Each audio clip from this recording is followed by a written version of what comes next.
Listo, chicos. Entonces, continuando con el tema de la clase pasada acerca de las verticales en IoT o áreas de aplicación, entonces vamos a continuar con lo que son los hogares inteligentes.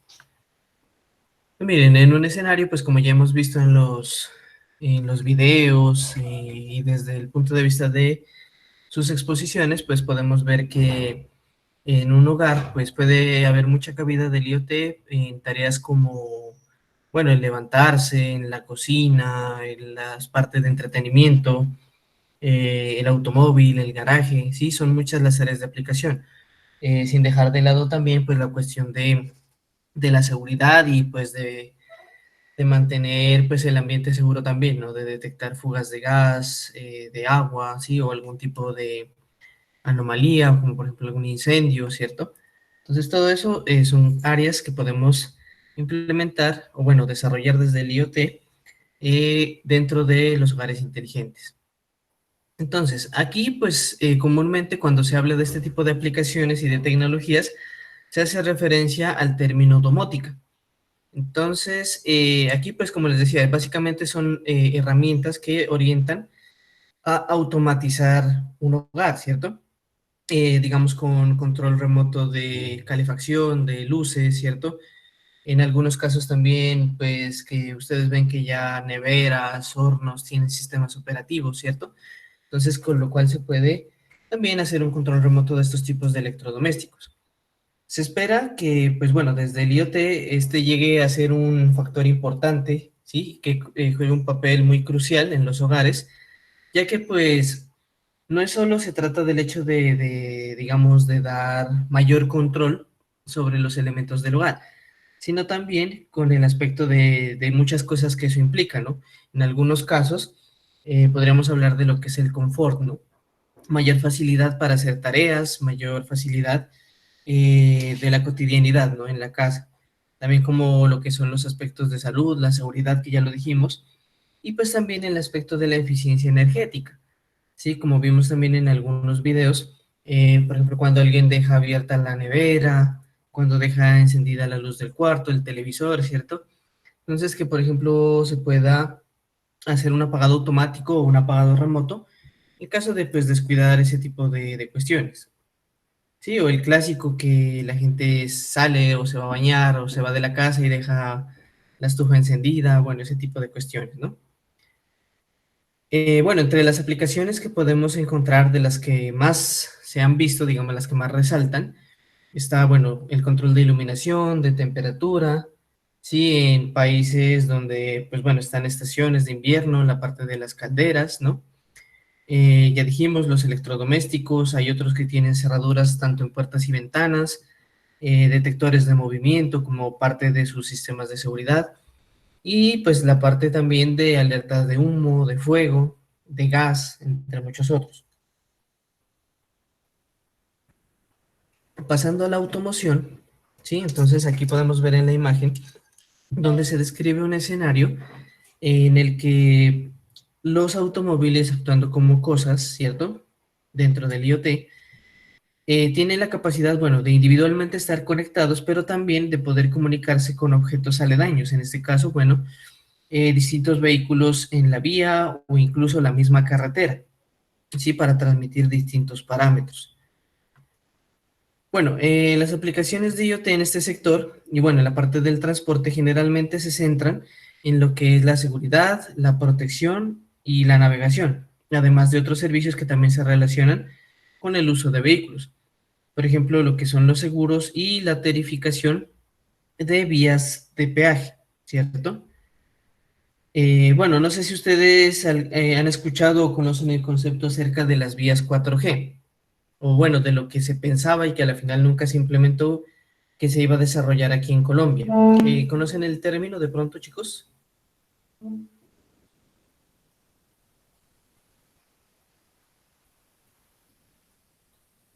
No, señor. No, profe, la verdad no. Listo, chicos. Bueno, la idea del concepto de las vías 4G no se limitaba pues exclusivamente o como sonara el nombre a las redes de comunicaciones, a mejorar el alcance, por ejemplo, de la telefonía móvil a nivel nacional, que pues ustedes han visto que hay sectores en la vía que pues la señal se va y no hay datos, no hay señal de llamada, bueno, no hay nada.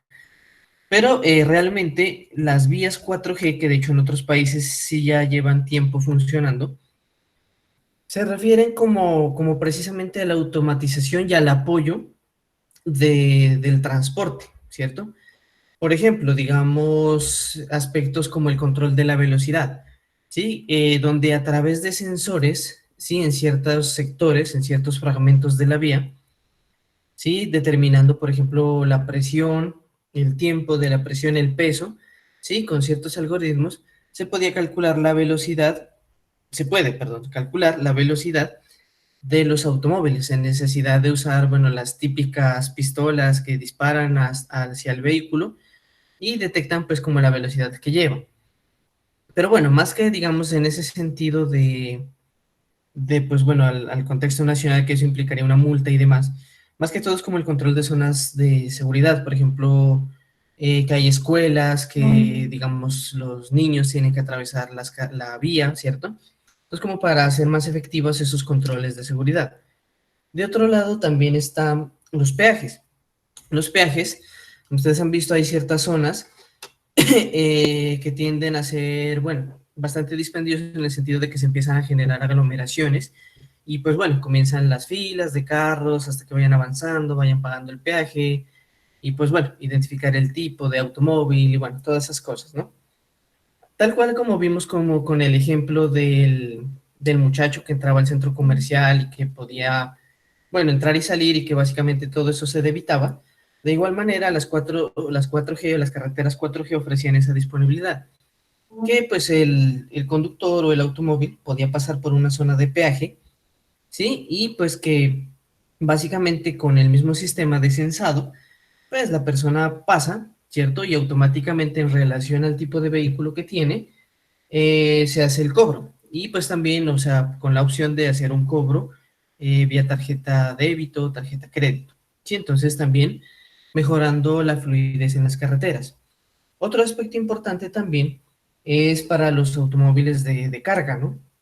Que, pues no sé si ustedes han visto o conocen de esa parte. Algunos camiones tienen, pues de acuerdo a la carga que lleven, tienen que realizar un control, tienen que pasar por una báscula y pues reportar bueno, el kilaje, por decirlo así, o el tonelaje también, de carga que llevan, porque pues bueno, hay carros que tienen, de acuerdo a su descripción, de acuerdo al fabricante, están limitados a llevar cierta capacidad de carga, ¿cierto? Entonces eso también lleva a que los conductores de camiones, de mulas y demás, pues tengan una ligera pérdida de tiempo entre lo que se desvían del camino para entrar a la báscula, esperan la lectura y pues ya se llevan su recibo. Acá de igual manera se plantea sobre ciertos sectores fragmentos del pavimento con sensores que pues precisamente van a cargar esos valores del peso actual del vehículo. Entonces, realmente eso, como les digo, en muchos países existe. Hasta cierto punto se llegó a plantear en Colombia, pero pues bueno, aquí ha pasado tiempo y pues todavía no se ha visto nada efectivo con relación a eso. Pero bueno, entonces como hablando de las posibilidades que existen alrededor de la automoción y del IoT. ¿Listo? Bueno, otros aspectos que digamos acá de las aplicaciones que podemos encontrar, como decimos, asistencia en casos de emergencia, de alguien que se vare, de algún accidente, gestión de flotas, de camiones, de autobuses, ¿cierto? También como por ejemplo la adopción que están teniendo algunas ciudades aquí en el país y bueno, que en otros lugares del mundo ya está, la adopción de sistemas de vehículos eléctricos, ¿sí? Y entonces también está la gestión de los sitios de recarga y pues bueno, otros aspectos en relación a la optimización del tráfico, ¿sí? Que también algunos ejemplos ya los hemos mencionado. Entonces, bueno, en el contexto ya tecnológico de estas aplicaciones, pues suelen incluir módulos de comunicación integrados en el propio vehículo o en otras partes, hablando de equipos de transporte, ¿cierto? Bueno, hablando de una de las aplicaciones, tenemos la llamada de automática, ¿sí? Recordemos que IoT, el paradigma, apunta a que en algún momento la interacción humana sea mínima o sea nula. Entonces imaginen aquí pues que por ejemplo se tiene alguna calamidad, ¿cierto? Puede ser una avería, un accidente. Y pues bueno, básicamente los sensores van a detectar y van a relacionar todos los elementos implicados, ¿sí? A fin de identificar el tipo de incidente del que ha sido víctima pues el conductor. Entonces, en relación a eso, pues bueno, entraría a hacer la llamada automática ya sea al mecánico, ¿cierto? Algún servicio sanitario, si de pronto pues causó un daño estructural a algo, ¿cierto? Alguna tubería, no sé, alguna cosa así. Cuerpos de seguridad, control de tráfico, si de pronto el accidente o la avería está causando pues trancones y todo eso, ¿no? Entonces, en relación a eso, pues digámoslo así, si está varado, pues la llamada automática va a llamar a un mecánico, si de pronto pues es un accidente, pues ya va a llamar a las autoridades, va a llamar a una ambulancia, todo este tipo de cosas. Pero entonces, como les digo, la idea es que eso se realice de manera autónoma, ¿sí? Entonces simplemente se realiza la llamada y no que la persona, bueno, tenga que buscar el número no sé, los bomberos, de la clínica, del mecánico, o si es un carro de estos que tienen seguro todo riesgo, entonces ubicar el número de la aseguradora, tener que hablar y decir qué es lo que ha pasado y todo, sino que todo eso ya se haga como eh, en un segundo plano, ¿cierto? Bueno, entonces, como les digo, o sea, la una opción es que sea automática, la otra es que dentro del conmutador que tenga el vehículo, pues el conductor pues active el servicio. Sí, si de pronto ustedes alguna vez se han fijado en de algunos autos Chevrolet, ¿no? Que tienen en el espejo unos botones, ¿no? Que tienen, bueno, de llamada, bueno, al taller y todas esas cosas. Algo muy similar, ¿sí? Entonces, que básicamente sería presionar el botón y pues de forma automática se hace la llamada y ya lo ubica en el automóvil y todo eso, ¿cierto? Entonces, como les digo, aquí la importancia es que a futuro pues ya se cuente con los suficientes sensores para poder diferenciar una avería de un accidente. Bueno, eh, algo que de pronto surge como primera necesidad, ¿no? Y más en el contexto en el que vivimos, que es el seguimiento de vehículos robados. Entonces, sería una aplicación básica que se comunica, bueno, a través de IoT y pues que realiza el seguimiento de activos móviles, ¿sí? Ya sea, como decimos, para gestionar una flota de vehículos y para determinar la ubicación en caso de que haya sido robado. Sí, para ello, pues bueno, existen muchos sistemas, ¿no? Por ejemplo, aseguradoras como por ejemplo Cazador Low Jack, que es como de los más conocidos, aunque de hecho varios ofrecen ese servicio también, varias aseguradoras, ¿no? Por un valor adicional. Entonces, ¿en qué consiste? Pues bueno, básicamente, periódicamente el vehículo transmite datos de localización a una unidad principal, ¿sí? Dentro del vehículo que pues, en caso de robo, pues podría interactuar directamente con la policía, ¿sí? También pues se puede conectar así como las alarmas convencionales que están, digamos, dispuestas con algún elemento del motor para que pues, o bueno, por un lado, pues no permitan que se encienda el vehículo o pues por otra parte que de pronto lo deje andar unos kilómetros y se apague. O también que pues de manera remota se pueda limitar la velocidad del automóvil, o sea que una especie de, entre comillas, velocidad crucero, que usted por más que acelere no va a sobrepasar una velocidad que se haya fijado. Y entonces de esa manera pues hacer más fácil la recuperación del vehículo. Otros sistemas, digamos, por ejemplo, en las fronteras se ofrece un servicio que es como un cerco, ¿sí? Entonces resulta que ese cerco, por decir algo, no sé, digamos que alguien está, bueno, tiene un carro de carga y está en la frontera con Venezuela, por poner un ejemplo. Sí, entonces él tiene un cerco que de pronto, pues bueno, que si ya sale de Cúcuta o lo que sea, pues active una alarma y que, pues bueno, que apague el automóvil. Sí, entonces esos cercos, sí, lo manejan, como les digo, las aseguradoras que también remotamente pueden apagar el vehículo. Entonces, si se detecta que, por ejemplo, el vehículo sale de la frontera nacional, automáticamente pues lo va a apagar.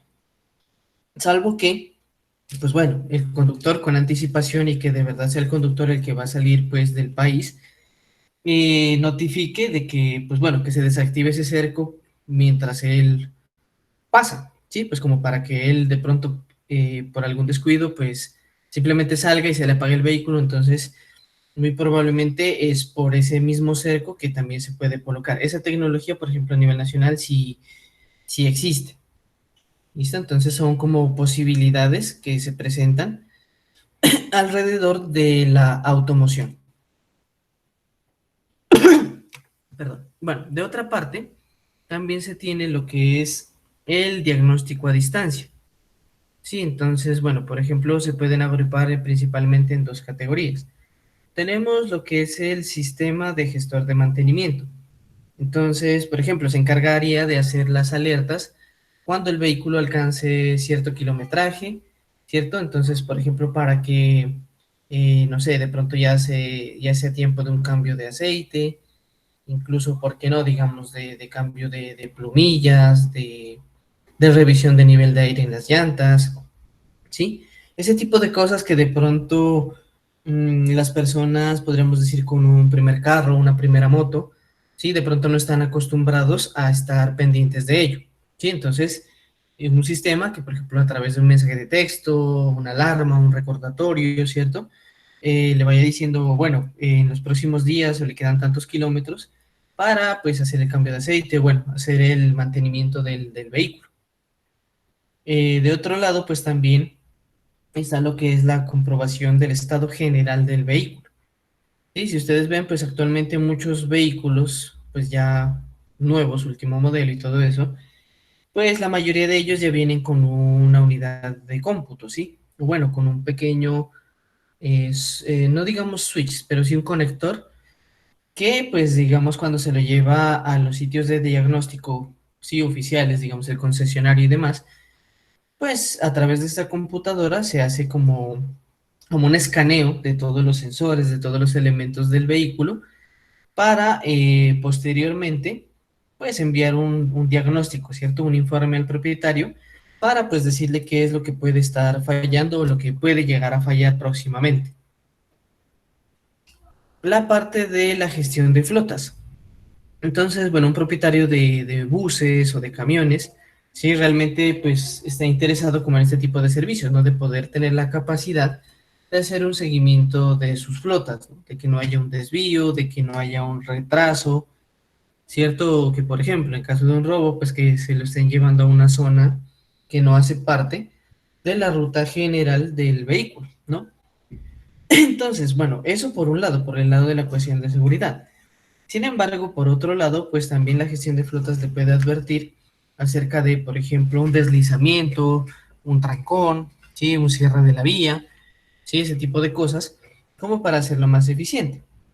Incluso, por ejemplo, si estamos hablando de un sistema de carga, digamos, una flota que reparte productos, ¿cierto? De acuerdo a la petición de, digamos, no sé, de unas tiendas de barrio, por ejemplo. Entonces, que si un conductor, pues bueno, le cancelaron un pedido, pero por ahí cerca hay otra tienda con un pedido similar o para recoger algo, entonces, pues bueno, no tendrá que, como decir, retener esa petición y esperar para volver a mandar otro camión desde la fuente, sino aprovechar que uno de sus camiones está cerca y pues enviar y hacer esa diligencia. Entonces se vuelve más eficiente, ¿cierto? Hablando acá pues de un clásico que de pronto ustedes lo han visto en los buses intermunicipales, ¿cierto? Que hay una interfaz de sensores que mide la velocidad y que pues bueno, que empieza a sonar una alarma cuando ya el autobús sobrepasa cierta velocidad.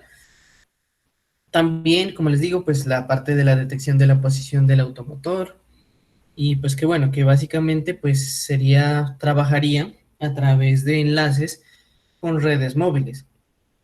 Sí, bueno, a través obviamente de que no cualquier persona debería saber dónde están los camiones, ¿cierto? Pues simplemente el dueño o los interesados, ¿no? Pues la persona que quiere que le llegue al destino. Si no, imagínense en esa información disponible a manos de cualquier persona, ¿cierto? Entonces, pues también sería un riesgo. Entonces, para ello, pues también se tiene que utilizar ciertas credenciales para acceder a esa red. Y pues también, como les digo, o sea, el propietario de la flota pues puede recibir información, agregar, de pronto enviar nuevas rutas, procesar datos de seguimiento y pues bueno, también remitirle esa información al propietario o conductor del vehículo. La otra parte, que era la que mirábamos en en la primera imagen, que sería pues la comunicación entre vehículos, ¿cierto? Entonces, pues, ¿cómo podría ser eso? Entonces, miren, lo que pasa es, bueno, digamos que se puede interactuar con sistemas GPS, con las redes móviles, ¿cierto? Para mejorar, por ejemplo, la cuestión de tráfico. Entonces, digamos que desde un vehículo hacia otros se transmite la información y, por ejemplo, una persona que, por decir algo, todavía no llega hasta el trancón, pueda tener acceso a esa información y, digamos, no volver más grande aún el trancón, sino que ya con anticipación pueda tomar alguna ruta alterna. Entonces, bueno, por ejemplo, aquí ya no serían como decir los servicios tipo Waze, ¿sí? Que de pronto, para los que no lo han usado, pues de pronto Waze es una aplicación móvil que de hecho notifica ese tipo de incidentes, ¿no? Que haya tráfico, que haya algún accidente, informa, por ejemplo, de estaciones de servicio, de restaurantes y demás, pues que hayan en la carretera o en las ciudades. Sí, pero esta aplicación pues tiene un factor social. Entonces, que muchas veces son las personas las que retroalimentan esa base de datos, por así decirlo, acerca de incidentes en la carretera o en la ciudad, ¿sí?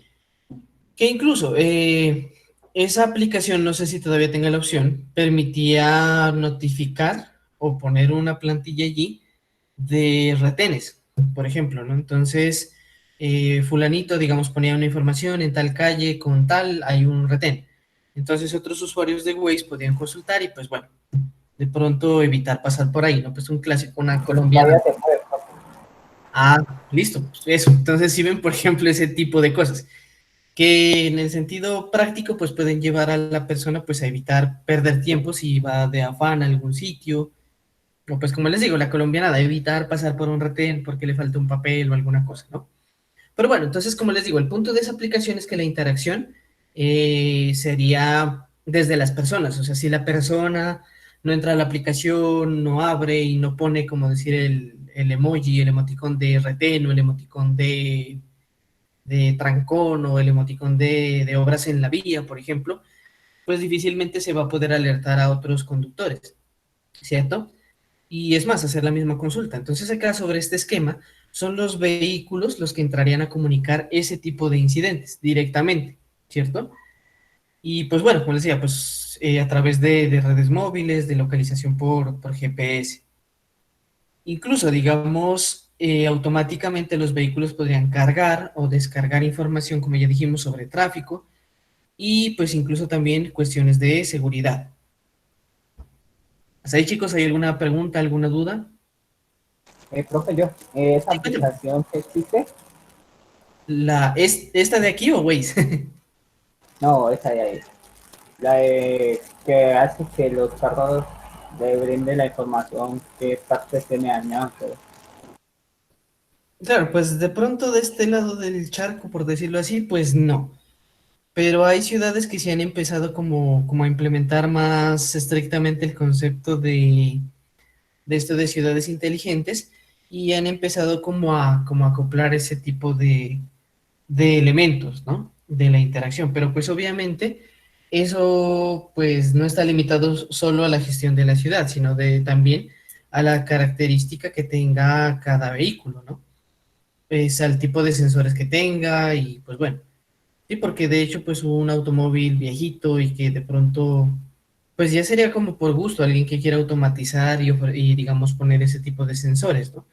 Porque realmente pues como tal, digamos que hay una legislación o algo así que obliga a las personas a implementar esos sensores, pues ya es un poquito, está un poquito alejado, ¿no?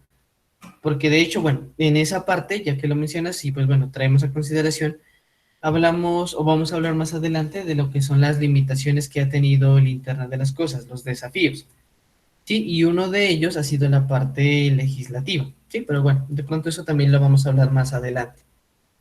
No, profe, por ejemplo, digo como que uno vaya en la vía y digamos esté en una organizadora, entonces que la persona que se pinchó le pasó algo al carro, entonces yo diría que que como que metieran el carro a un sistema, a una aplicación o algo y le informara todos los daños que tiene el carro.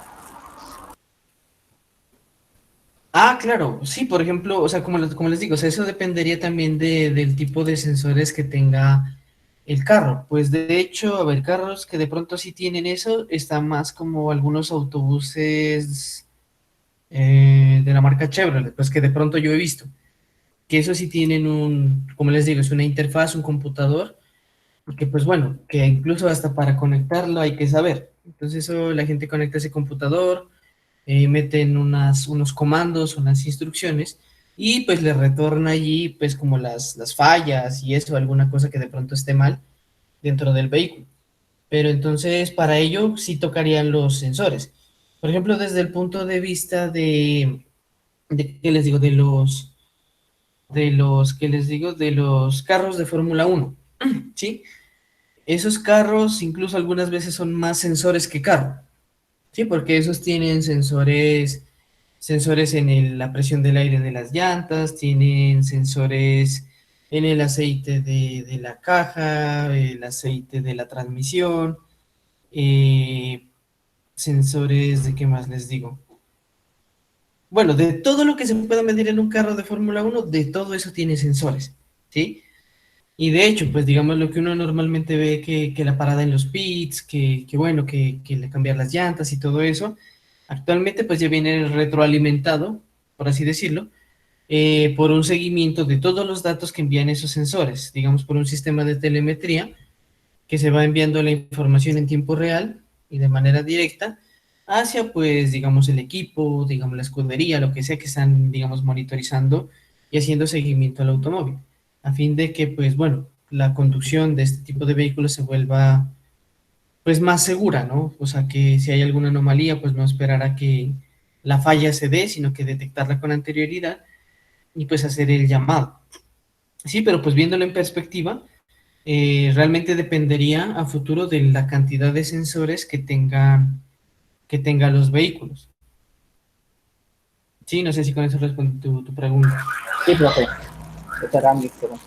Ah, Gracias. listo. Vale. Chicos, ¿alguna otra pregunta?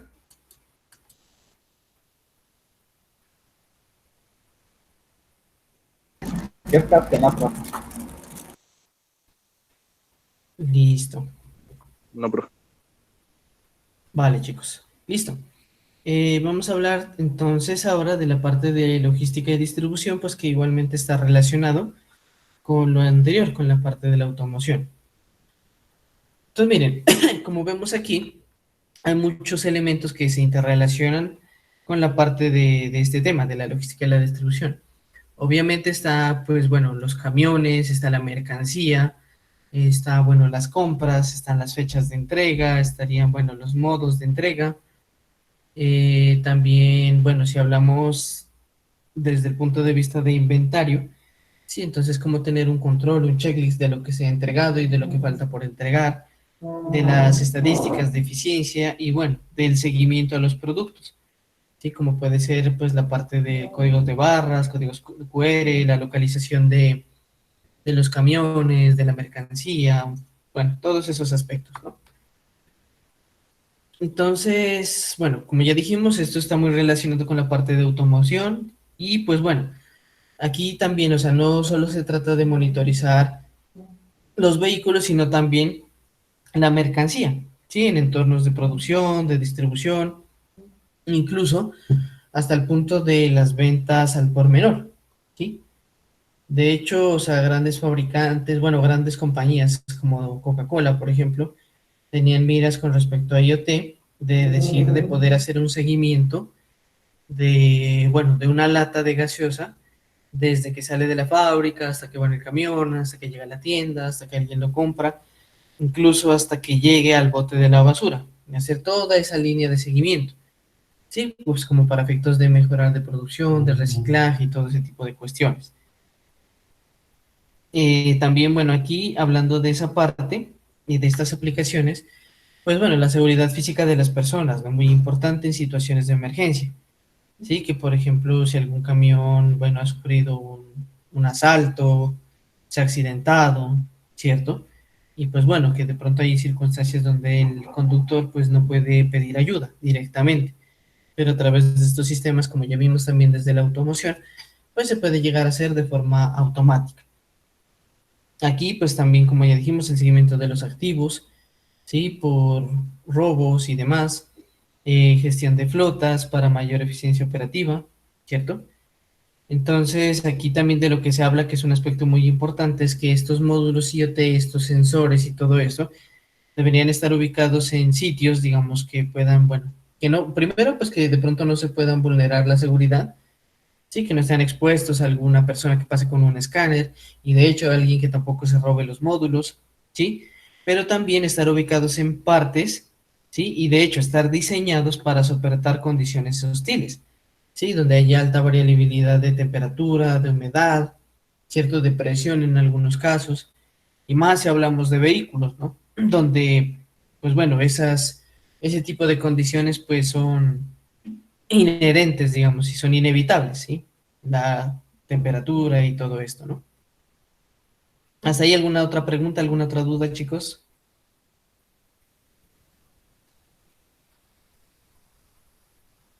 No, profe. Listo, chicos. Bueno, entonces vamos a pasar a un elemento, sí, que de hecho nos lleva a una actividad que van a llevar a cabo ustedes posteriormente, que es acerca del diseño de su solución, ¿cierto? Que como ya dijimos, va a ser parte de la evaluación final del curso. Entonces, para ello lo que vamos a hablar es acerca de unos lineamientos, una serie de preguntas que los van a orientar a ustedes para el diseño de una solución en IoT. Entonces, pues inicialmente tenemos unas preguntas, ¿sí? De manera general acerca de cómo abordar o qué características de pronto se vienen a la mente con relación a una solución en IoT.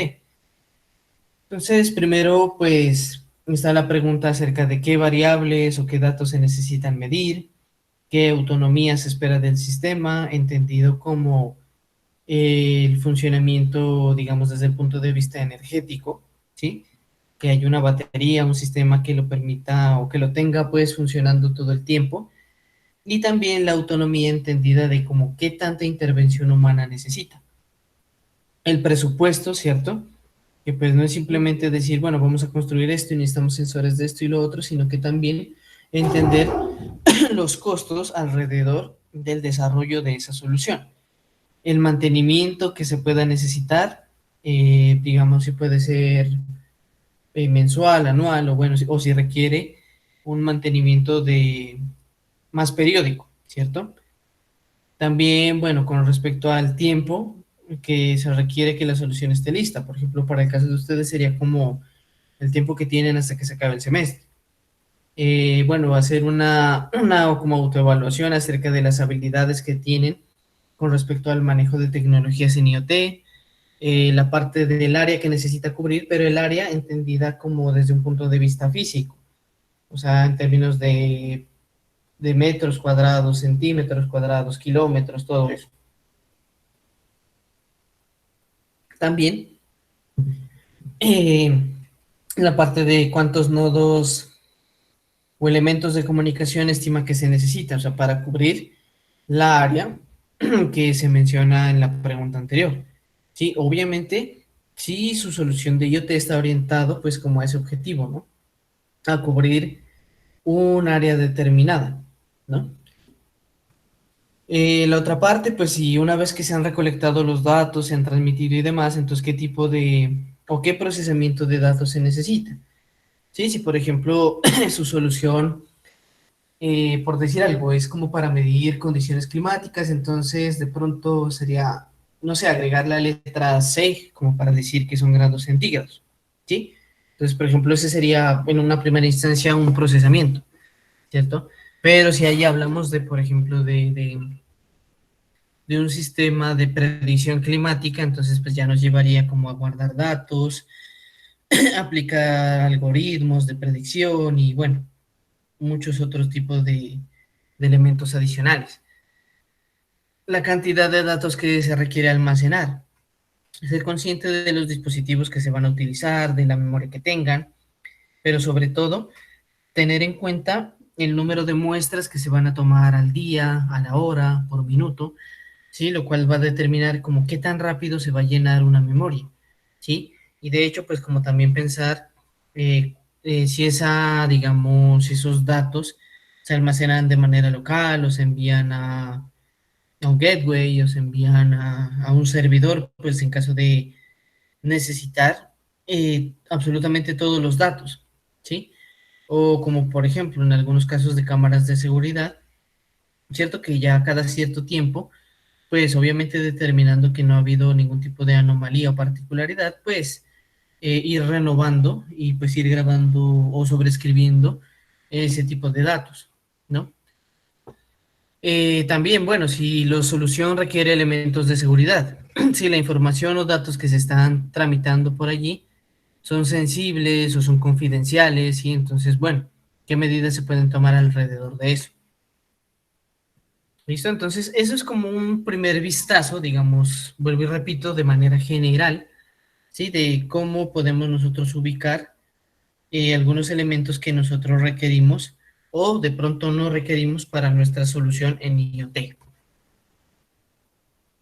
Pero bueno, con respecto a eso, hablando, pues como ya mencionamos al principio, se trata de orientarlos a como cuáles son los componentes físicos, ¿cierto? Que pues ustedes idealmente deberían conseguir para acoplar y desarrollar su solución en IoT. Bueno, tener en cuenta que, por ejemplo, de pronto habrán elementos, habrán partes de estos lineamientos que de pronto resultan bastante obvias para ustedes, o de pronto no, ¿sí? Sin embargo, hay que considerar que, por ejemplo, estos lineamientos se diseñaron desde un punto de vista para que cualquier persona, incluso que no tenga la base, digamos, de estudios técnicos o ingenieriles como ustedes, esté en capacidad de diseñar o de hacer un seguimiento para poder desarrollar una solución en IoT. Entonces, frente a eso, se han caracterizado estos cuatro, digamos, clases principales sobre las cuales se va a realizar la selección de componentes.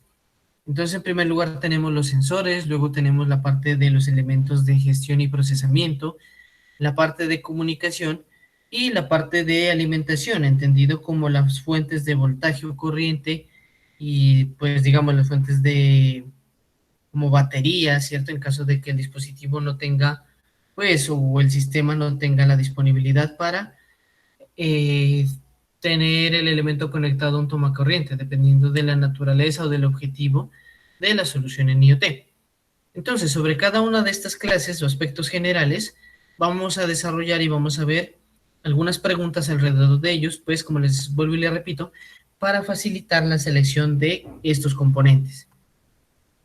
Iniciando con los sensores, ¿sí? Entonces vamos a estructurar estos, digamos, primero haciendo una descripción de a qué hace referencia esta categoría, esta clase, y en este caso a describir qué son los sensores. Luego las preguntas guía y a partir de esas preguntas guía, algunos elementos que de pronto los van a ayudar a apoyar, que son pues como, bueno, los criterios de decisión alrededor de eso. Bueno, entonces con respecto a los sensores de manera general, pues podemos decir que permiten la medición de cualquier variable del entorno real, ¿cierto? Y pues que esas variables que recopilan pues se permiten, digamos, plasmar desde el mundo real al mundo digital, ¿sí? Que pues una vez son convertidos en datos pues se pueden procesar y convertir para que se conviertan en información útil, ¿sí? Y que se puedan explotar a través de servicios y aplicaciones. Bueno, dependiendo del número de variables que de acuerdo a su solución necesiten medir, pues se debería considerar el tipo de sensor que tome los registros de esa determinada o determinadas variables, ¿sí? En cierta cantidad de tiempo y pues bueno, de acuerdo al contexto, pues que tengan una alta fidelidad y demás aspectos que más adelante hablaremos más ampliamente acerca de los sensores.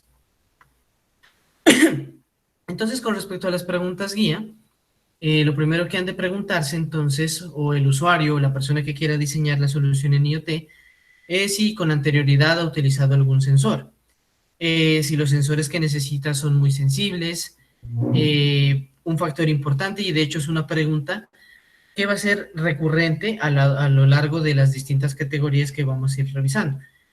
Entonces, ¿a cuánto tiempo se tarda la compra? ¿Sí? De pronto, para una persona que, por ejemplo, no sé, quiere hacer un dispositivo que le permita, no sé, mover su matera, ¿sí? Para que en la mañana todo el tiempo tenga sol y pues que, bueno, conforme va avanzando la mañana, pues se vaya desplazando la matera para que no pierda la luz, ¿sí? O pues así también, pues un sistema de riego y todo ese tipo de cosas. Digamos que una solución como básica y casera que de pronto pues solo le interesa al dueño. Sí, entonces que de pronto si una persona pues, piensa abordar ese proyecto y pues por decirlo de alguna manera no tiene mucho afán, sí, entonces de pronto esa pregunta no le va a importar tanto. Pero si nos vamos al punto de vista que de pronto estén trabajando en una empresa y que estén en el marco de un cronograma de un proyecto, o que ustedes hagan un emprendimiento y que planteen, o que bueno, se presenten a una convocatoria y esta convocatoria tenga ciertas fechas, entonces, el comprar un dispositivo u otro es una pregunta importante, pues dependiendo de eso, de cuánto tardaría la compra. Si por decir algo, ustedes tienen para desarrollar un proyecto 3 meses, ¿sí? Y de pronto ustedes necesitan un sensor que no está en Colombia y lo pueden conseguir en distinta, bueno, en algún otro país, y que por decir algo, el sensor ustedes lo compran y el sensor se demora 2 meses en llegar y resulta que, como les digo, tienen 3 meses para desarrollar el proyecto. En últimas tendrían 2 meses perdidos de trabajo, ¿sí? Entonces, eso también es importante. Acá, por ejemplo, si, bueno, si estuviéramos bajo una normalidad y que ustedes ya tuvieran que construir el dispositivo y lo mismo, que fuéramos conscientes de que básicamente ese proyecto tiene que estar construido y funcionando para el corte final ¿sí? Del semestre, ¿sí? Entonces tampoco podrían esperar que compraran un dispositivo que demorara todo ese tiempo en llegar, ¿sí? No sería factible. Entonces, ese tipo de cosas también son importantes. Por ejemplo, también si necesitan algún componente extra, ¿sí?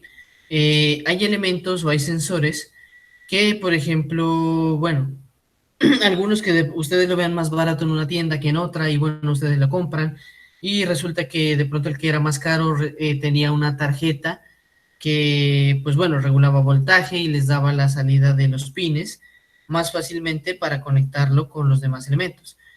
Resulta que acá de pronto el sensor que ustedes lo compraron, pues van a tener que hacer manualmente, construir el componente adicional que la otra tarjeta tenía, o pues bueno, de pronto si ustedes lo van a poner en alguna finca, en alguna parte donde haya condiciones extremas, entonces que por ejemplo tengan que construir un elemento de protección, o pues también el hecho de que tengan que agregarle una batería y de pronto inicialmente no lo hayan considerado en el presupuesto. Entonces, a eso nos lleva a que se tenga que hacer un análisis previo de qué es lo que se necesitaría en caso de que, pues bueno, dependiendo del escenario y del dispositivo que se vaya a utilizar.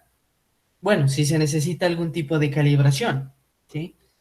Resulta que los sensores, pues bueno, se construyen bajo ciertas características para medir ciertas variables, pero como están, digamos, desde el punto de vista de una fabricación en masa, los defectos, digamos, están como inevitables, ¿no? Pueden aparecer defectos y que el sensor apenas llegue digamos, a sus manos, a pesar de que sea un dispositivo nuevo, pues probablemente no mida la variable real en una primera interacción y haya que hacerle este tipo de elementos, una calibración. Por ejemplo, que se haga necesario colocarle un potenciómetro, una resistencia variable para ajustar el valor que debe medir. O, por ejemplo, si las condiciones donde se va a colocar son muy hostiles y que, bueno, que haya mucho ruido, mucha interferencia, entonces que se le tenga que acoplar algún elemento de filtrado, ¿no?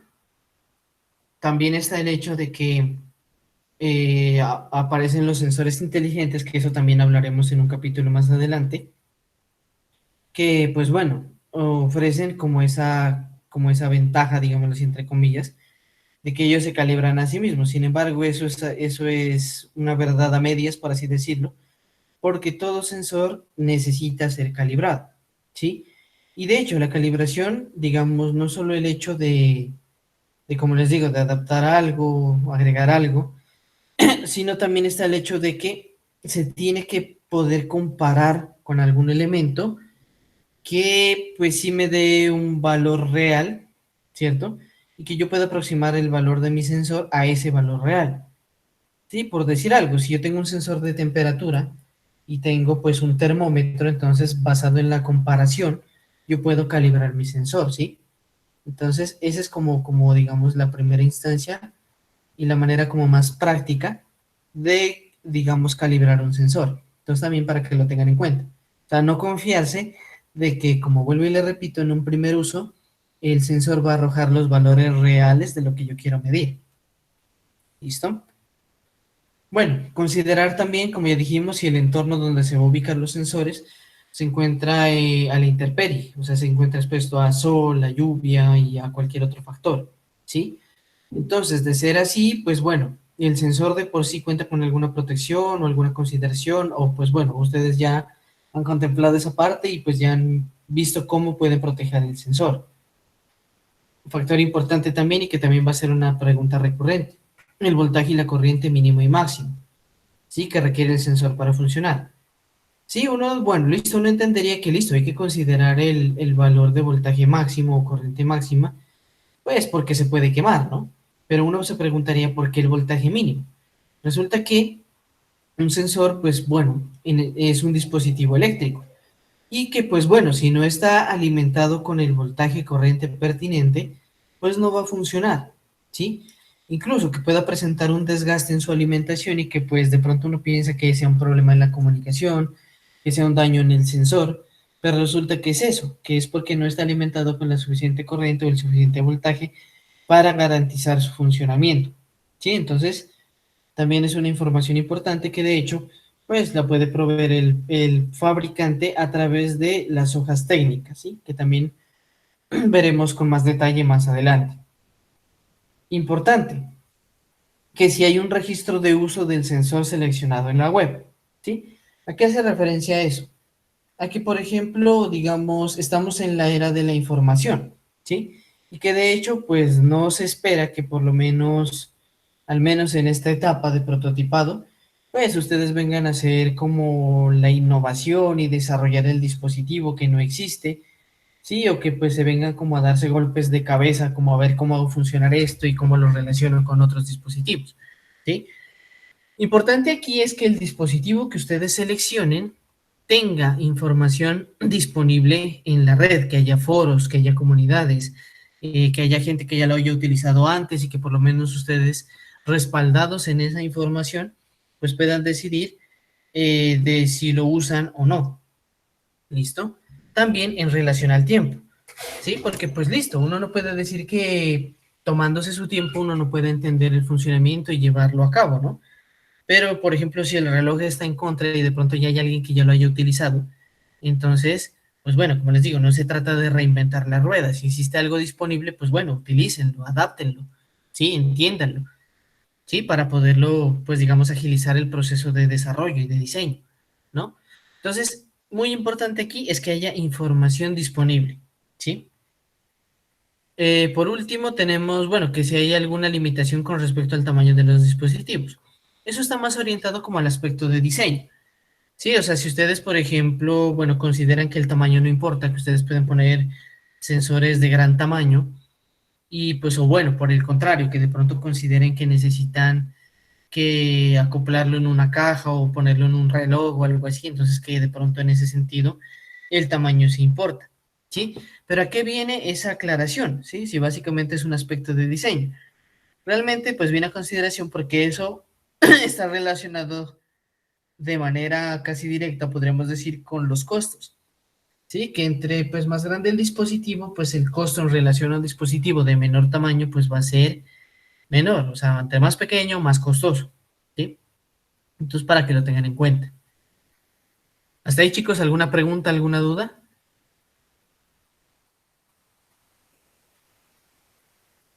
No, No, profe. Vale, chicos. Muy bien, entonces aquí hablamos de los criterios de decisión, bueno, como para completar con las preguntas. Entonces, bueno, en primera instancia hay que decir que, pues, bueno, hay muchos fabricantes de estos dispositivos a lo largo del mundo. O sea, digamos, hay dispositivos alemanes, americanos, mexicanos, chinos, japoneses, bueno, etcétera, ¿cierto? Pero lo importante es, como hemos mencionado y como recalcamos en las últimas preguntas, es tener información al respecto, ¿sí? O sea que, pues bueno, primero que todo, definir la variable que se va a censar, ¿sí?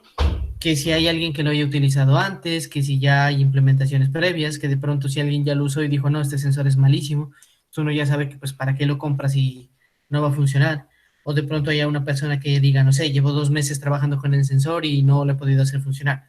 Entonces, bueno, también son criterios importantes.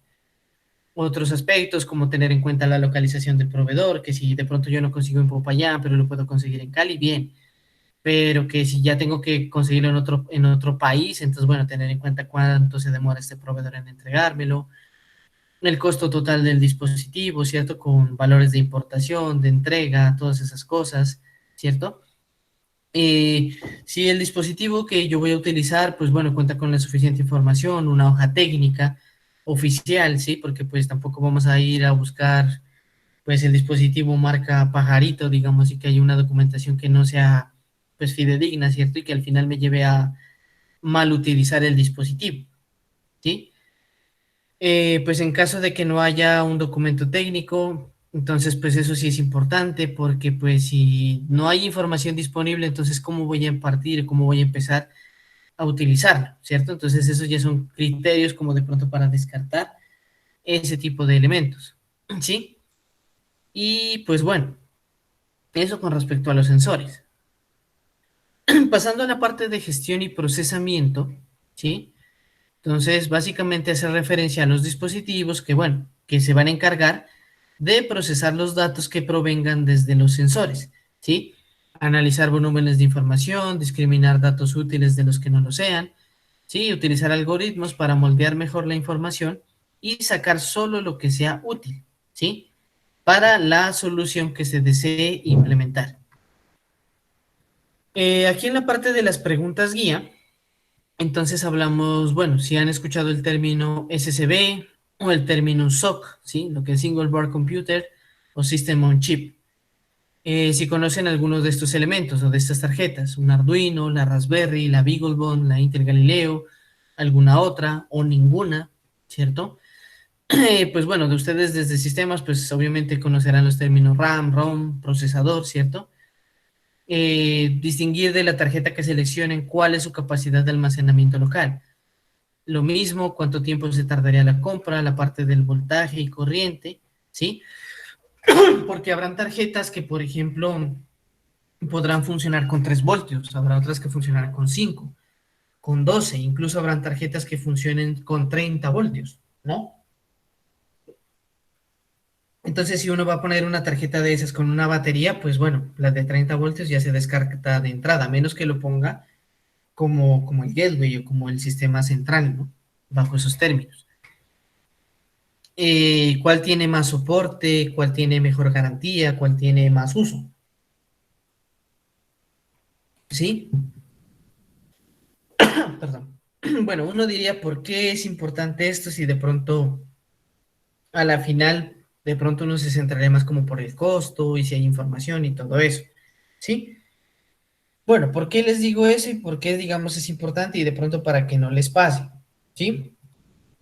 Resulta, bueno, de una experiencia personal, trabajé en una empresa, dejémosla en N en el nombre, ¿sí? Que tenía un proyecto, ¿sí? Y que cuando, bueno, entré a trabajar a esa empresa, tenían una tarjeta que, pues, uno, no tenían información, dos, no era una tarjeta comprada nacional, ¿sí? Era una tarjeta comprada, bueno, en Oriente, ¿sí? Y que bueno, de hecho el otro inconveniente también es que esa tarjeta era, o el diseño inicial de esa tarjeta era de uso militar, ¿sí? Por lo tanto, la información era demasiado privativa, ¿sí? Entonces no era como que uno iba a entrar a Google a meter el nombre de la tarjeta y automáticamente le iba a salir la hoja técnica, los usos y proyectos anteriores. Eso no iba a pasar, ¿sí? De otra parte, como les digo, eso estaba en el otro lado del mundo, ¿sí? Digamos, la fábrica de esa tarjeta. Entonces uno empieza como a buscar de manera local como qué hay, quién ha trabajado con eso. Resulta que la parte más cercana donde se había utilizado esa tarjeta era en Brasil, pero asimismo como los fabricantes eran restrictivos con su información, resulta que esta fábrica también en Brasil también lo era, ¿sí? Porque pues bueno, estaban como diseños muy privados y etcétera, entonces tampoco tenían información disponible y pues al intentar en ponerse en contacto con ellos, pues tampoco hubo respuesta. Listo, resulta que inicialmente, pues bueno, esta empresa vino aquí a Popayán porque no era de Popayán, de hecho era de otra ciudad, y pues estaban buscando profesionales que supieran el manejo de esas tarjetas. Según manifestaron en algún momento, pues bueno, habían buscado profesionales en Bogotá y que no habían encontrado, lo cual pues siendo un poco objetivo resulta difícil de creer, ¿sí? Que habían ido a varias ciudades del país y que no lo habían encontrado, ¿sí? Sin embargo, pues que uno de los miembros de esa empresa pues fue egresado de una universidad de aquí, entonces él pensó en buscar acá y pues se encontraron, digamos, profesionales que sí trabajaban como con esa parte. Sí, según manifestaban, pues tenían un equipo de 11 ingenieros de sistemas y pues que llevaban alrededor de 10 meses y no habían hecho funcionar la tarjeta, no habían hecho encender absolutamente nada, ¿sí? Y pues que bueno, que a raíz de eso, que el proyecto ya llevaba demasiado tiempo atrasado, demasiados recursos invertidos, y como les digo, pues no había ningún resultado efectivo alrededor de eso. Pues bueno, resulta que cuando ellos estaban buscando, pues gente que supiera manejar eso, pues se centraron como en esa parte, ¿sí? O sea, de que fueran ingenieros de sistema y que supieran sistemas Linux, pero se olvidaron del otro factor, del factor de que supieran también manejar la parte hardware, ¿sí? Es por eso que también, como a raíz de situaciones que se han visto en el campo laboral, no solo esa que les estoy contando, sino muchas otras, ¿sí? Es por eso que ustedes desde aquí, desde la ingeniería de sistemas, pues estamos viendo asignaturas como principios de hardware, bueno, como esta, como IoT, para que ustedes como ingenieros de sistemas pues tengan mayor cabida y digamos mayor área de aplicación desde su saber hacer y que eso no se vuelva una limitante y pues no se vuelva como una estrella en contra la pared más adelante, o sea que ustedes estén en capacidad de moverse sobre cualquier ámbito, ¿sí? Sin mayor dificultad. ¿Listo? Pero bueno, entonces bueno, ya como concluyendo un poco acá el cuento, lo que sucedió fue que, bueno, uno espera, como les digo, encontrar el soporte, ¿sí? ¿Cuál era el soporte? El soporte era una persona, un contacto, una persona que que estaba en Afganistán, eh, con la cual solo se podía contactar vía correo electrónico y que además era ruso, ¿sí? Pero bueno, entonces uno a la larga dice, bueno, se reduce a de pensar como que, bueno, vamos con el lenguaje mayormente usado, vamos con el inglés. Sí, entonces vamos a hablar con él en inglés. Listo, ¿cuál era el problema? Bueno, como les dije, eso estaba al otro lado del mundo, entonces la diferencia horaria era crítica. Y entonces, que por ejemplo, si desde acá, desde la empresa, había una duda, y por decir algo, yo le escribía un correo ahorita, digamos, 9:30 de la mañana de hoy, ¿sí? La respuesta nos llegaba a las 9:30, 10 de la mañana de mañana, ¿sí? O sea que para cualquier duda tenía que esperar 24 horas aproximadamente para obtener una respuesta y para que finalmente la respuesta o sirviera muy poco o no sirviera para nada, ¿sí? Entonces, otra cuestión, entonces uno dice, bueno, si esta persona me va a responder cada 24 horas, pues bueno, voy a tratar de probar la tarjeta, probar las características lo más que pueda, ¿sí? Para sacar el mayor número de dudas posibles, ¿cierto? Y pues enviar el correo y pues esperar que me resuelvan todas las dudas que yo he descubierto hasta el momento, ¿no? Pero ¿qué pasaba? Resulta que uno llegaba, mandaba las preguntas y pues el contacto allá o respondía a la primera o respondía a la última, ¿sí? Entonces tampoco era efectivo eso. Finalmente, Pues bueno, acá el encargado, digamos, del proyecto se empezó a desesperar y pues a decir que bueno, que esto, que cómo es posible, que no iba a haber respuesta y que así pues estamos también igualmente obteniendo un retraso y que ellos nos tenían que asesorar para, digamos, construir la solución que la empresa estaba trabajando sobre ese proyecto, ¿cierto? Entonces, bueno, como les digo, uno ya pues como desde el punto de vista de la experiencia y bueno, teniendo esas cosas, pues uno que les dijo a ellos, les dije, vea, pues difícilmente esta persona va a trabajar en desarrollo de aplicaciones con la tarjeta.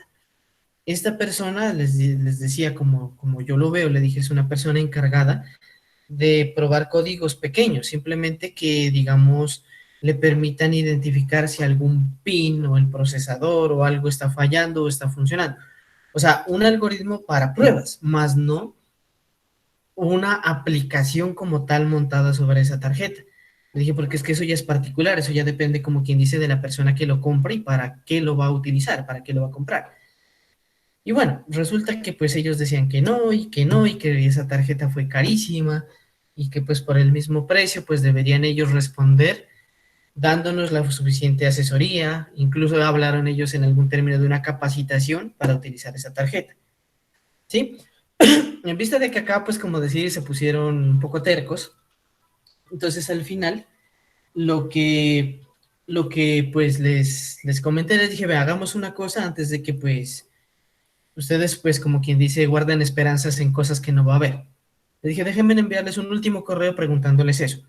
Preguntándoles si ellos hacen algoritmos para probar el hardware o ellos hacen aplicaciones para esa tarjeta. Listo, dijeron, listo, le concedemos eso y si a raíz de eso, pues ya tenemos nuestra respuesta.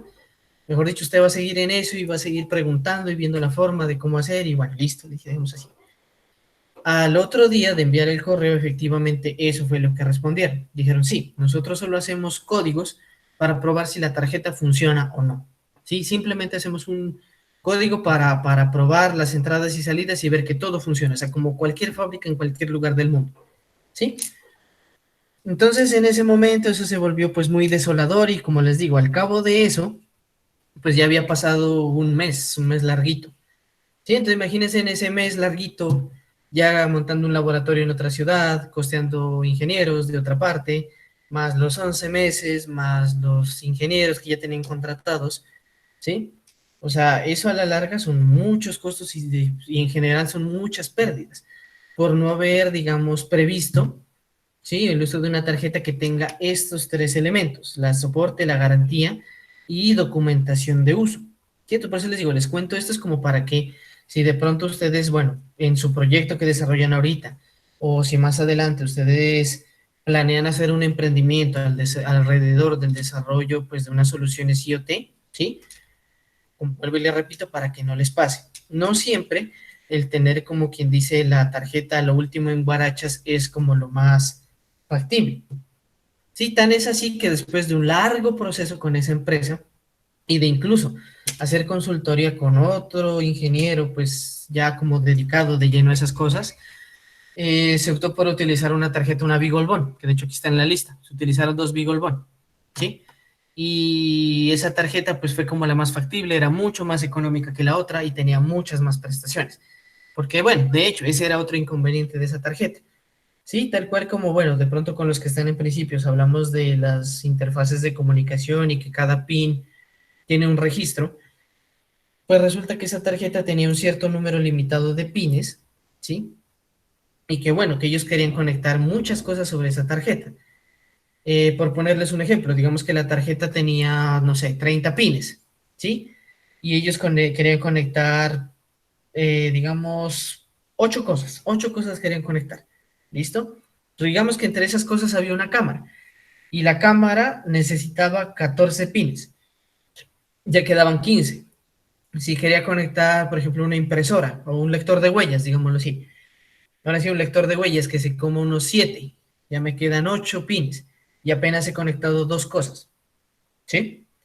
Entonces, miren, eso también tienen que revisarlo con anterioridad. Sí, a fin de cuentas que como les digo, al final acá la Bigolbón les duplicó el número de pines y les permitió conectar todos los elementos ahí, anidados uno con el otro. ¿Sí?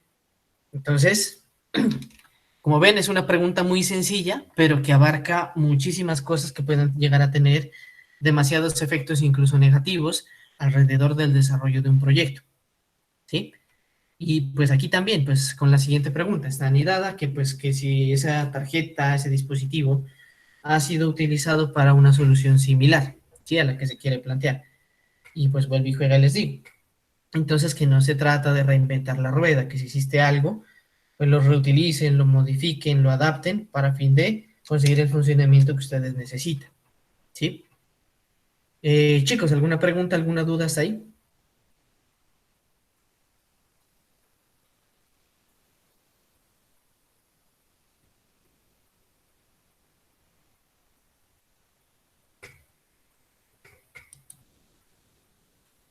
Vale, chicos. Muy bien. Bueno, hablando de los criterios de decisión, entonces hablando un poco de algunas de estas tarjetas. Entonces, por ejemplo, tenemos la Raspberry, que, pues bueno, hablando de la Raspberry Pi 3, ¿no? Porque ya el último modelo vale como $200 más o menos, ¿no? Pero bueno, hablando de una un poco más accesible, entonces está como entre los 50 y los $75, como para tomarlo como referencia, ¿no? Pues bueno, se puede conectar con otros dispositivos, tiene procesador, tiene un chip gráfico, tiene RAM, y otros dispositivos que se pueden agregar de manera opcional. Eh, Tenemos interfaces, conectores para periféricos. Hablando del procesador, tenemos un procesador de 32 bits con un chip a 700 MHz, construido sobre un procesador ARM11, ¿sí? Que soporta buen aumento de velocidad en el reloj para mayor potencia y mayor agilidad en el procesamiento de las instrucciones. El Arduino, ¿sí? Que pues bueno, Arduino, pues, hablando de la tarjeta, pues es una placa electrónica, ¿sí? Que pues bueno, que tiene también un entorno de desarrollo para desarrollar software. Eh, Tiene, bueno, digamos de entrada la ventaja que tiene es que tiene soporte para una amplia variedad de sensores y que además pues puede influir, digamos, de manera externa, o sea, puede llegar a manejar actuadores, ¿sí? Dada la gran potencia que tiene a la salida de sus pines. Entonces puede controlar motores, luces o cualquier otro elemento. Soporta dos modos de trabajo, uno que se denomina standalone, ¿sí? Que es que una vez que ustedes programen el código, pues lo pueden conectar a un adaptador de corriente y él ya trabaja. O pues el otro que es conectarlo vía USB y pues bueno, digamos desde esa fuente de alimentación tenerlo funcionando y pues estarle enviando modificaciones del código de manera directa. La BeagleBone, que bueno, que es al igual que la Raspberry, es una single board computer, tiene procesadores de baja potencia de la Texas Instrument y también trabaja sobre la arquitectura ARM. Al igual que la Raspberry, pueden correr sobre sí un sistema operativo, ¿sí? Como puede ser Linux o puede ser Android, ¿sí? De hecho, en Raspberry hay más versatilidad, que más adelante también hablaremos de los sistemas operativos para esa tarjeta. Bueno, aquí pues la ventaja de un sistema operativo es que puedo correr aplicaciones pequeñas, y pues bueno, manejarlas también a través de la red y toda la versatilidad que ya me ofrece un sistema operativo. También están diseñadas como para funciones de más alto nivel y también tienen una buena capacidad de procesamiento. Tenemos el MediaTek Liquid One, ¿sí? Que pues bueno, es una tarjeta que incluye Wi-Fi, GSM, también tiene un procesador de ARM y pues tiene una arquitectura de instrucciones RISC. Trabaja a 260 MHz, 4 MB de RAM y 16 MB de flash. Característica importante que cuenta con las librerías de C++ disponibles desde el proveedor para, digamos, realizar implementaciones en ese lenguaje. Sí, y otra ventaja, pues que esas tarjetas son fácilmente accesibles. Tenemos el XB Pro, que aunque de hecho, pues no necesariamente es como una tarjeta de desarrollo, está más del lado de la parte de comunicaciones, pues también tiene una idea y en cierta medida se podría programar como un Arduino, ¿sí? Como les digo, su principal fuerte es la parte de la comunicación. Utiliza el protocolo de comunicación Zigbee, trabaja a 3.3 voltios, 205 miliamperios y una tasa de transmisión de 250 kilobytes por segundo, ¿sí? El alcance, digamos, de esa tarjeta es de 1 milla, ¿sí? En línea de vista, o sea, en exteriores, porque, pues bueno, ya digamos dentro de un hogar, bueno, teniendo en cuenta paredes y demás obstáculos, pues se reduce drásticamente el alcance de 90 a 100 metros, ¿sí? En la práctica. Además tiene convertidores análogo digitales, tiene 8 pines de entrada y salida digitales, tiene un sistema de encriptación de datos de 128 bits y pues bueno, se trabaja a través de comandos que son los AT o API, que pues bueno, cuando llamemos la tarjeta lo vamos a utilizar. En la parte de la comunicación, pues bueno, de pronto aquí saltamos la parte de la descripción porque pues en términos generales se espera que el lector sepa pues por lo menos de manera básica qué es la comunicación y cómo se trabajaría. Con respecto a las preguntas guía, tenemos, bueno, ¿qué entiende por comunicación? Que si conoce de protocolos, topologías, enrutamiento de paquetes, el área de aplicación, vuelvo y le repito, hablando en términos de metros, ¿sí? Área física, el alcance mínimo y máximo en relación a interiores, a exteriores, ¿cierto? Como ya lo mencionamos con el caso del XB. Protocolos de comunicación que soporta el dispositivo, ¿sí? Así como, por ejemplo, nosotros miraríamos, no sé, que un Arduino Uno soportará Ethernet, pero si ya hablamos de un Arduino SP8266 que ya tiene Wi-Fi, o para el caso de una Raspberry que soporta Wi-Fi, Bluetooth Low Energy, ¿sí? También conexión a Ethernet dependiendo de la versión, bueno, ese tipo de cuestiones. Si hablamos de la parte del dispositivo como elemento de comunicación, ¿qué, digamos, distribución espacio-topología puede utilizar? Si hablamos de una distribución en estrella, en malla, pues ya como elementos más desde el punto de vista de telecomunicaciones. Si cuenta con un modo de ahorro, ¿sí? Que es importante, porque digamos, hay elementos que por lo menos todo el tiempo están activos, pero si lo vemos desde el punto de vista de comunicación, merecería la pena, pues digamos, poder hacer un ahorro si tenemos en cuenta que hay elementos que no todo el tiempo están transmitiendo datos y no todo el tiempo están recibiendo datos, ¿sí? ¿Qué quiere decir eso? Entonces que, por ejemplo, digamos que va a haber un tiempo muerto, ¿sí? Que van a estar consumiendo energía tal cual como si lo estuvieran transmitiendo o recibiendo información. Entonces el modo de ahorro es también lo hablamos un poco en principios de hardware, es los que tienen esa opción de un modo sleep, ¿sí? Resulta que el modo sleep va, digamos, a reducir el funcionamiento, va a ponerlo como el dispositivo, por decirlo de una manera, como a hibernar, ¿sí?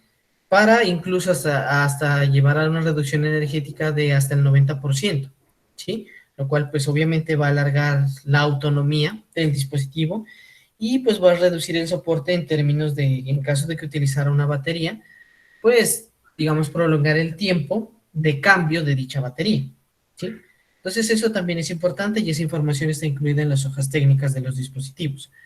La pregunta recurrente, cuánto tiempo tarda la compra y lo que ya habíamos revisado acerca de si tiene, cuál de esos dispositivos tiene más soporte, mejor garantía y pues también un historial de uso.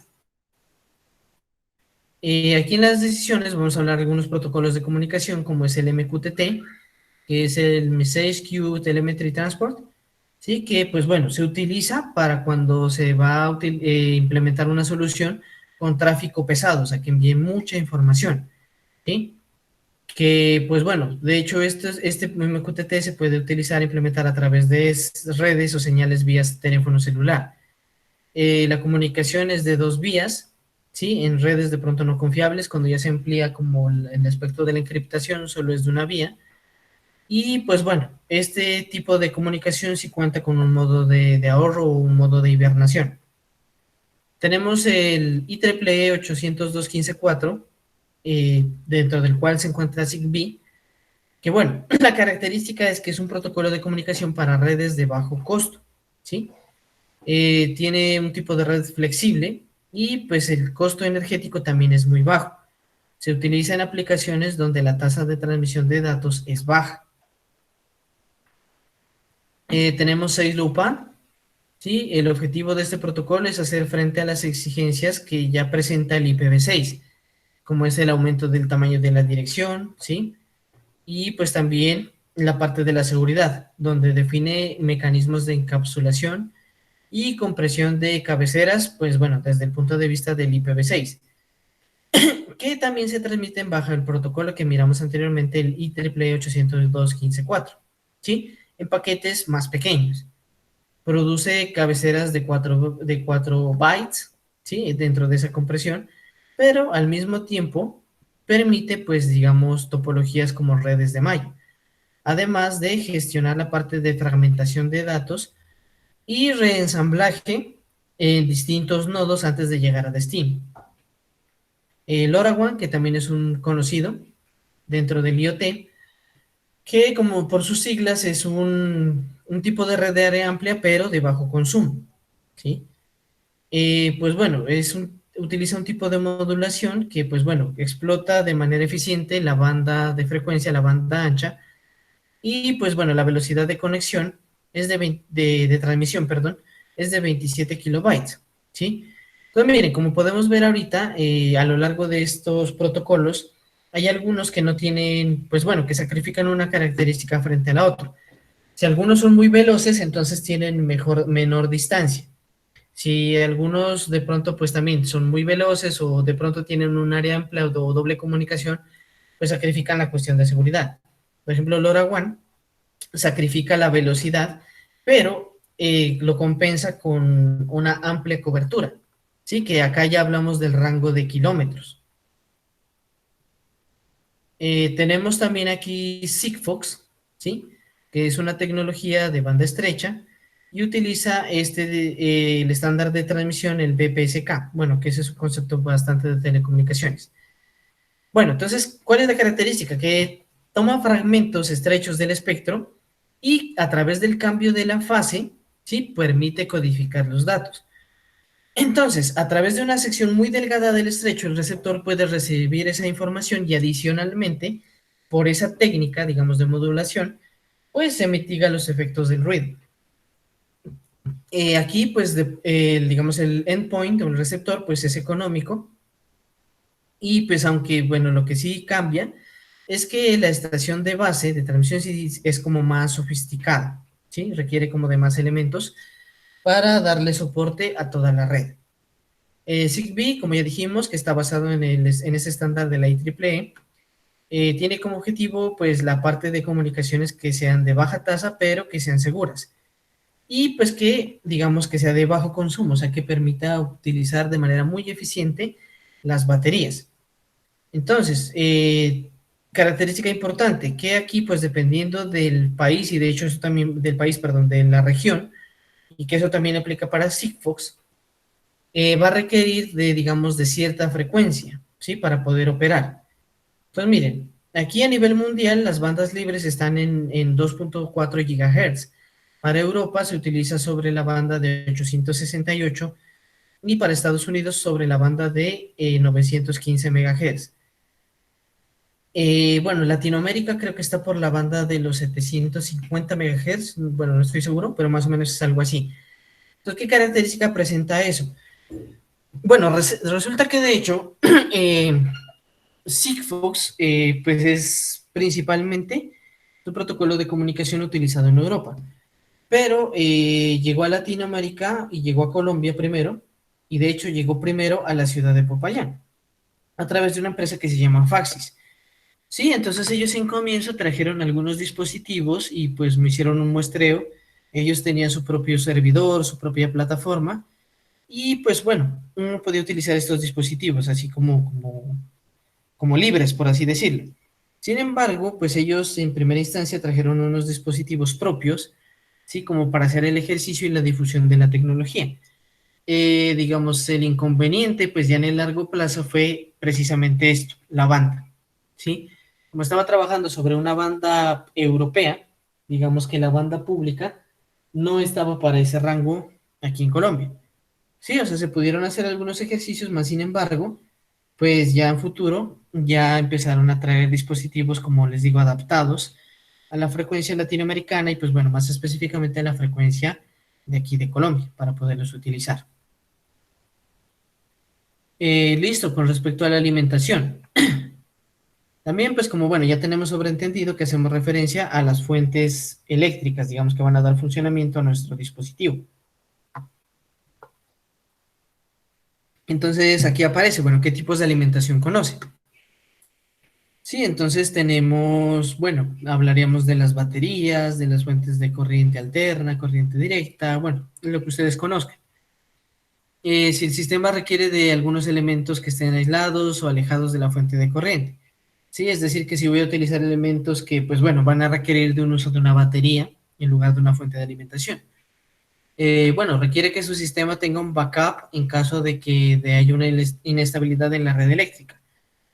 Sí, o sea, muchos servidores y sistemas utilizan como, como batería, ¿cierto? Como respaldo cuando se va la luz o alguna una planta eléctrica o bueno, ese tipo de cosas. Incluso, esta pregunta también cabe como para digamos, los sistemas que hacen uso de fuentes solares, ¿no? Que de hecho, pues bueno, hay sistemas que automáticamente disparan un switch y que empiezan a utilizar baterías, como les digo, o utilizar en las fuentes de alimentación alternativas por paneles solares. Listo, conoce las capacidades de pilas convencionales, de algunas más especializadas o de mayor duración, como por ejemplo las baterías de polímero de litio.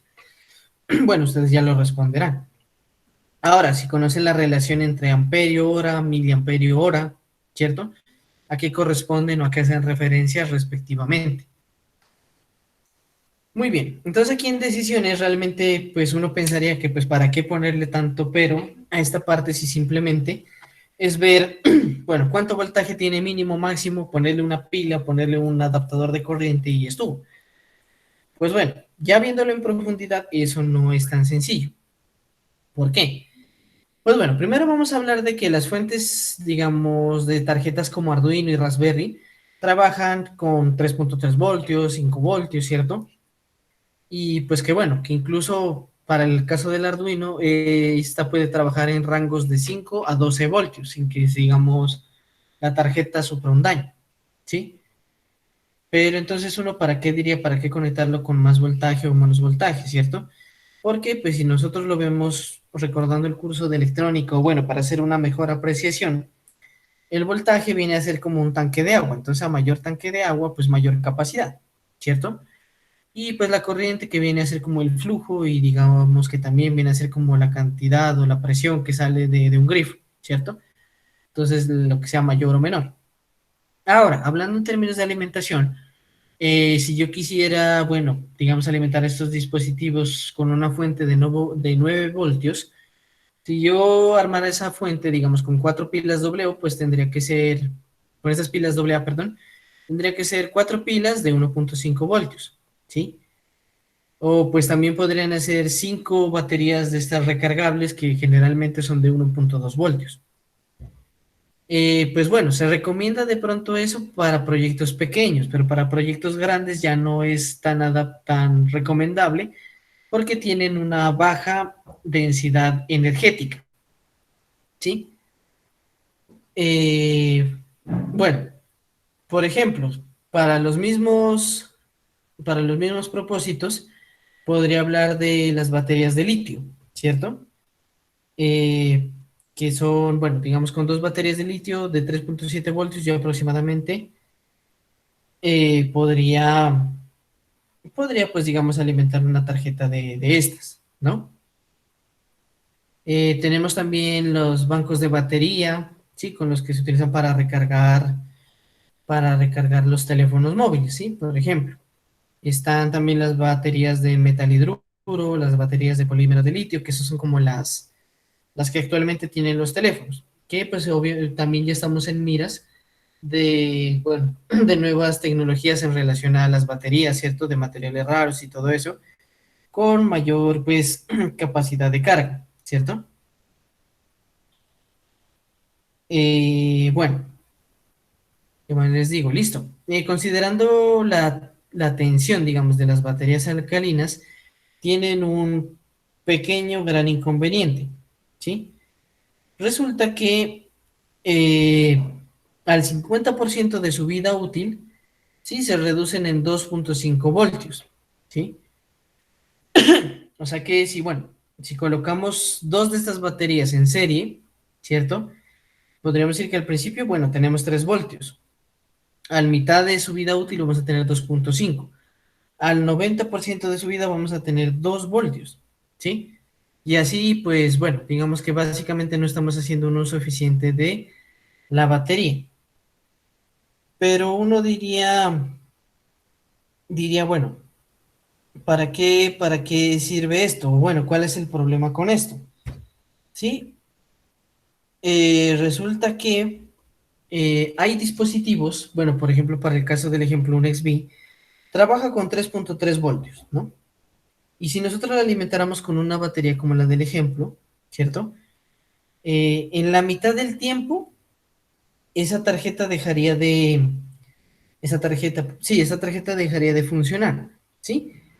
Porque si, como decimos, trabaja a 3.3 voltios y ya en la mitad de la vida se baja a 2.5 voltios, no va a funcionar, o sea, no va a tener la suficiente energía, ¿cierto? Para correr, ¿cierto? La tarjeta. A pesar de que yo todavía en mi batería todavía tenga carga, por así decirlo, ¿no? Entonces, eso es un inconveniente. Y más aún, si digamos, si yo, por ejemplo, tomo una batería, yo digo 3 voltios, se descarga en 10 días, por decir un ejemplo, ¿sí? Y resulta que, que no, pues que a los 5 días ya me dejó de funcionar, ¿sí? Y entonces uno va a empezar a preguntarse, ¿pero por qué? De pronto este dispositivo está malo, ¿cierto? O pues bueno, empieza como uno a pensar como en la garantía y todo este tipo de cosas, ¿no?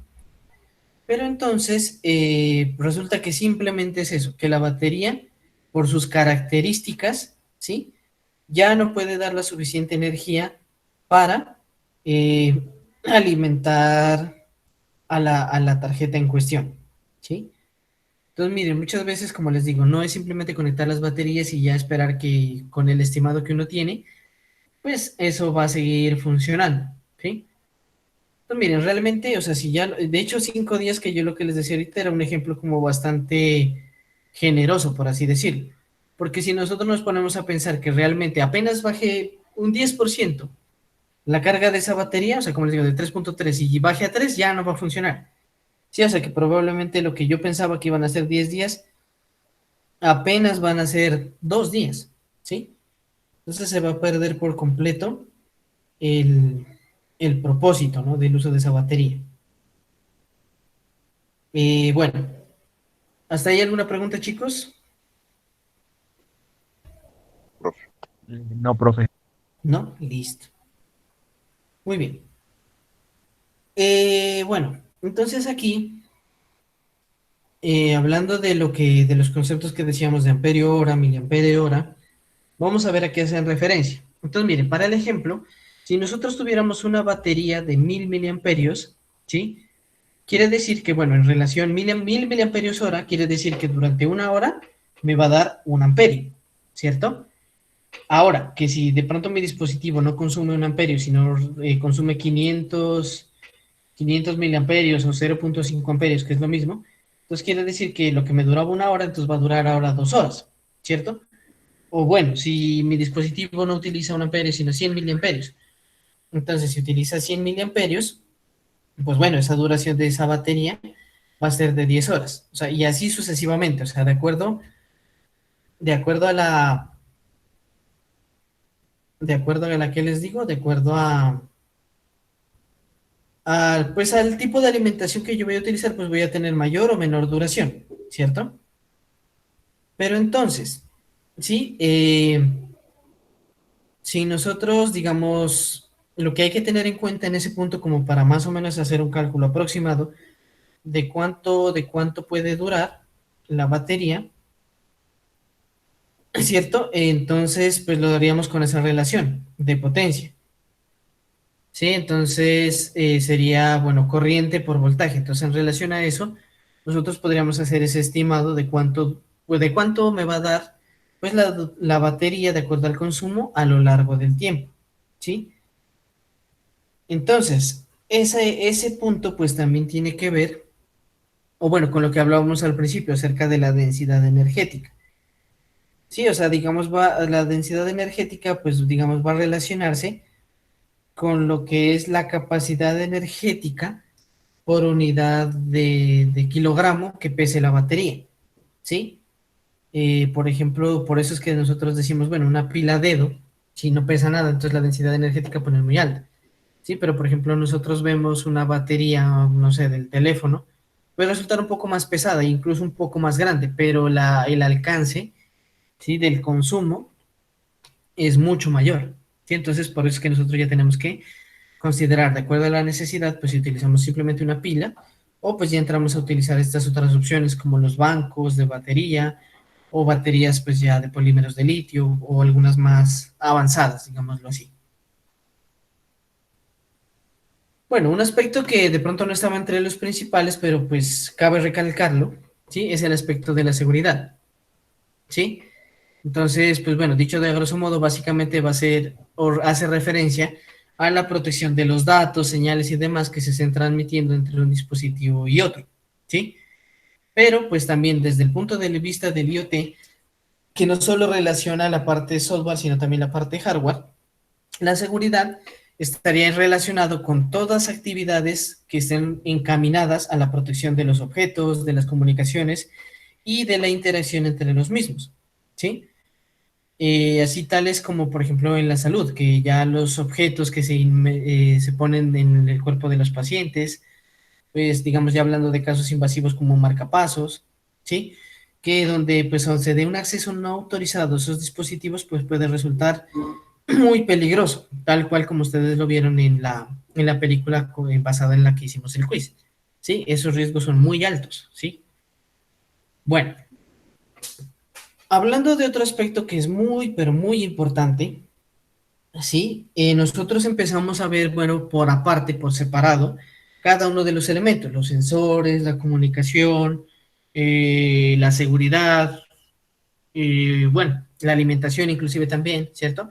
Entre otros aspectos, de manera separada, pero es que aquí hay una parte muy importante que tiene que haber, es una compatibilidad entre todos esos elementos, ¿sí?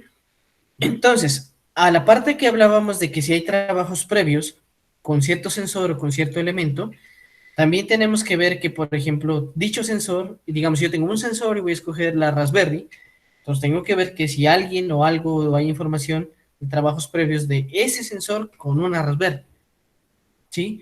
De pronto con el Arduino es poco probable que tengan ese problema porque como ya dijimos, el Arduino la ventaja que tiene es que tiene compatibilidad con casi la mayoría de sensores que hay disponibles en el mercado, ¿sí? Aunque pues también hay sensores privativos, sí que de pronto solo son compatibles con su tecnología. Hagan de cuenta el ejemplo de utilizar un iPhone, o sea que las cosas de iPhone solo funcionan para iPhone, al contrario de Android, por decir algo, que no puede comprar cualquier audífono por ahí de los de 5.000 y eso le va a funcionar. Bueno, por poner un ejemplo así, a grosso modo. Sin embargo, aquí en esta escala la compatibilidad va en un término más, digamos, más estricto, ¿sí? Porque, por ejemplo, digamos, hay sensores de Sigfox que solo funcionan con dispositivos Sigfox o con dispositivos fabricados con tecnología Sigfox. Hay Arduinos que tienen tecnología Sigfox, pero un Arduino Uno, por ejemplo, es muy difícil que yo lo pueda hacer funcionar o recibir mensajes de Sigfox. Acá un ejemplo, digamos, particular. Los módulos XB, cuando ya los veamos más en detalle, pero bueno, adelantándoles un poco, tienen familias, ¿sí? Entonces está el XBA, XBB, XBC, ¿cierto? Y dentro de cada una de esas familias hay versiones. Hay, digamos, XBB 2.1, 2.2, 2.3, bueno, etcétera, ¿sí? Y cada una de esas versiones, pues, presentan unas características frente a sus predecesores, ¿sí? Bueno, pensándolo desde un punto de vista, digamos que yo tengo, no sé, tengo una red, ¿sí? Que hace uso de módulos XB, digamos que hace uso de módulos XB tipo C, y se me quemaron dos. Entonces resulta que yo voy a comprar otros y veo que hay unos módulos XB B, ¿cierto? Y están más baratos. Entonces yo digo, bueno, pues voy a comprar esos y los voy a conectar. Resulta que dentro, así sean del mismo fabricante, incluso en el mismo fabricante, hay problemas de compatibilidad. Resulta que de los XB, ¿sí? Como les decía, cada familia tiene su característica. Los primeros módulos XB, ellos no manejaban comunicación multipunto, es decir, que yo pueda comunicar un nodo con otros 3 o con otros 5, ¿sí? Y que a todos 4 o 5 les esté respondiendo y todos 4 o 5 me puedan enviar información a mí. No, los primeros módulos XB trabajaban comunicación solo punto a punto, ¿sí? O sea, yo tengo un XB A un XB B, entonces entre ellos se comunican y solo entre ellos dos, ¿sí? Ahora, que si yo reemplazo entonces esos módulos XB, digamos unos que se comuniquen punto a punto, dentro de una red multipunto, pues no voy a tener el efecto deseado, ¿sí? Entonces, digamos, está esa compatibilidad, digamos que como les digo, sin importar que incluso sea del mismo fabricante, se puede presentar ese problema, ¿sí? Más allá, digamos, hablando también de compatibilidad de protocolos, de seguridad y demás. Sí, que por ejemplo yo utilice Sigfox y de pronto la Raspberry no utilice Sigfox. Entonces, ¿yo cómo voy a hacer para transmitir esa información hacia arriba? O que incluso, digamos, yo desde una plataforma IoT mande una instrucción vía PHP y me llega la Raspberry. Y ahora, ¿cómo traduzco PHP a Sigfox? ¿Cómo le envío esa instrucción? Si no hay algo intermedio que me permite acoplar los dos, digamos, protocolos de comunicación, los dos estándares, ¿sí? Entonces, puede que yo tenga la mejor tecnología y todo lo esté con el tiempo, pero si no hay compatibilidad entre ellos, pues no me va a servir de nada, van a quedar separadas entre sí. ¿Sí? Entonces, ténganlo en cuenta. Otro aspecto que es la configuración, ¿sí? Como ya lo hablamos para el caso de los sensores. Entonces hay que, digamos, apoyarse en la documentación, en los foros, en lo que alguien ya haya hecho. También, digamos, tener claro cuáles son los protocolos de comunicación que interactúan con él, que son compatibles, ¿sí? El tipo de red que puedo manejar, si yo me voy a escalar a una tarjeta más arriba, pues ver que esa compatibilidad se dé, ¿cierto? Listo. Y bueno, por ejemplo, bueno, digamos, tener presente cada uno de esos elementos en cada etapa, ¿sí? Si ustedes recuerdan, digamos, lo que nosotros vimos de la arquitectura de IoT, la de Cisco, la de 7 capas, ¿sí? Entonces vemos que ahí pues estaban como las capas separadas, pero realmente estos procesos, digamos, de configuración, de compatibilidad y todo eso, tienen varias, digamos, características que son transversales a esos niveles, como es la seguridad, como es la comunicación, ¿cierto? Por mencionar algunos. Entonces, miren, otra característica importante, de los dispositivos que vayan a utilizar, algunos tendrán algunos software para configuración. Entonces hay que asegurarse también que esos software, pues bueno, para el caso, digamos, de ustedes, y de hecho, si piensan para, digamos, un desarrollo de un proyecto, y pues bueno, no cuentan con unos recursos o quieren monetizarlo, digamos, sin querer desgastar mucho en inversión en licencias y eso, pues buscar que el software que tengan para la configuración, pues sea software libre o que tenga, digamos, acceso, digamos, para el caso de prototipo, que les dé una licencia gratis hasta ciertos paquetes como para efectos académicos, ¿sí? Porque, por ejemplo, digamos, si ustedes, no sé, utilizaran algún sensor de Amazon, y no, consiguen un sensor de Amazon, pero, por ejemplo, no eran conscientes de que en Amazon hay que tener una cuenta, y una tarjeta, y que por cada paquete que se envíe, o por cada uso de la plataforma, eso se va a ir debitando dinero constantemente, ¿sí? Y de pronto no ser consciente de eso.